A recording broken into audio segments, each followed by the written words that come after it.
Donald Trump మరోసారి ఇండియాని విమర్శించారు. ఆయన చెప్పిన ప్రకారం భారత్ వంటి దేశాలు అమెరికా ఉత్పత్తులపై అధిక పన్నులు విధిస్తున్నాయి.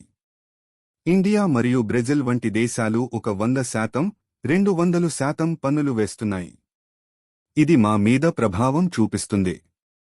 వారు మాపై పన్నులు పెడితే మేము కూడా అదే స్థాయిలో పన్నులు విధిస్తాం అని తెలిపారు. ట్రంప్ మునుపటి కాలంలో 2019లో కూడా ఇలాంటి వ్యాఖ్యలు చేశారని గుర్తించడం జరిగింది. అప్పట్లో ఆయన ఇండియాను టారిఫ్ కింగ్ అని డిస్క్రైబ్ చేశారు.